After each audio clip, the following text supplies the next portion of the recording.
เบิ้งมาดิเบิ้งแล้วบ่ไป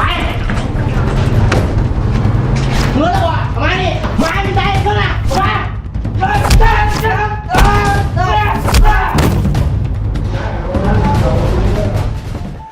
สบายดี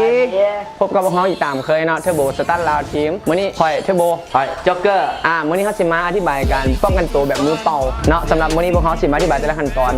ในกรณีเขาเจ้าแบบคู่อยากได้เครื่องได้ของเนาะเริ่มเลยเนาะ1กรณีเขาเจ้าคู่หรือกำข้อเสื่อมอย่างนั้นแล้วแต่ถ้ากำข้อเสื่อมเขาเงียบไปแล้วเนาะพันEP 1 EP 2เนาะกำข้อเสื่อมมื้อนี้เขาสิมาก็คือว่าเขาเจ้าคู่เขาเจ้าหยัง1คันยอมได้ปล่อยให้ยอมนะเพื่อให้เขาเจ้าเอามือออกเขายอมไปก่อนนบได้เอานบไปก่อน2ถ้ามีเครื่องของเอาเครื่องของให้เขาเจ้าเอาโทรศัพท์เอายังให้เนาะแล้วละกันดีเลยถ้าบุญมีปัญหาถ้า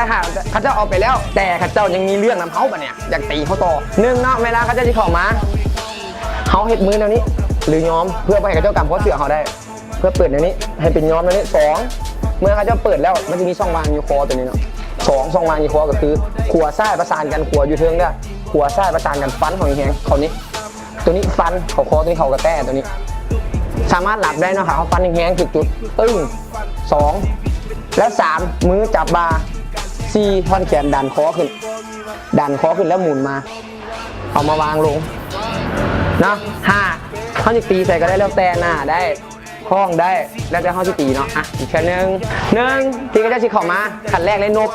ปิดคอไว้2ปิดได้ก็ได้เข้ามาเพราะ1เขาป้องกันตัวได้นะ2เขาตีได้นะป้องกันตัวเข้ามาไหมเนาะ1ยอม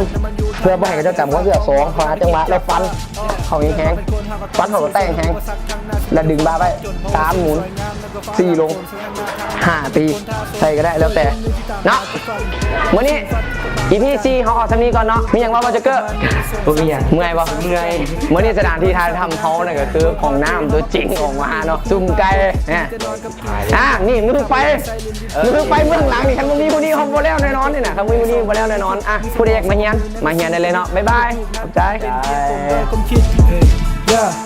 Give it a shot and believe in yourself. If you fall down, doesn't mean that you